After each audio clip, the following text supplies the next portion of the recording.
جس طرح بقیہ چند دن گزرے نے میں ہی جاننا جا میرا مالک جاندا کیفیت حالت کی ہے ایسی پتہ نہیں زندگی وفا کرے گی تے نہیں ہے تے مالک دیاں مرضیاں نے سے دوے تے دنیا تو لے جاوے ہے تے میرے مالک دیاں مرضیاں نے اور ستو کی والے ہو اللہ دی قسم جے میں اپنے سین اندر لفظ وہابی رکھ کے گل نہیں جے کر لگا اپنے سین اندر لفظ اہل حدیث رکھ کے نہیں جے کر لگا جنہ کو میں احساس یعنی دل اندر جھٹکا آخرت دا لگا ہے قبر دیاں یاداں سین اندر آئی ہیں اللہ دی عدالت رب دی عدالت چ پیش ہونا میرے سامنے آیا میں اس بھی نام تے گل کر لگا اگر جے من لو تے تہاڈی مرضی ہے نہ منو تے تہاڈے نصیب تے تہاڈے مقدر نے میں کہہ رہا نہ پیغمبر دی گستاخی نہ کریا جے ایک روایت ستو کی نہیں پوری دنیا تے بڑی گردش کر دی ہے بڑی عام تے بڑی معروف تے بڑی مشہور ہے جدوں بندہ نماز پڑھدا ہے نماز واسطے ہاتھ چکے نے حاضی و من کی بیغی صحیح البخاری دی حدیث ہے بندہ ہاتھ بن لینے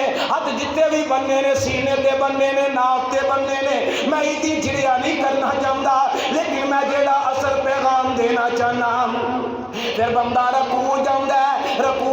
تے میرے پیغمبر دا صحابی بیان کردا ہے حدیث صحیح البخاری دی اندر حضرت عبداللہ بن عمر رضی اللہ تعالیٰ نے حدیث دے راوی نے آپ فرماندے نے سونے پیغمبر اذا رکع رفع یدیہ رکوع گئے تے اپنے ہاتھاں نو چکیا رکوع تو سر اٹھایا تے اپنے ہاتھاں نو چک دے نے جنوں اج اسی رفع یدین آگنے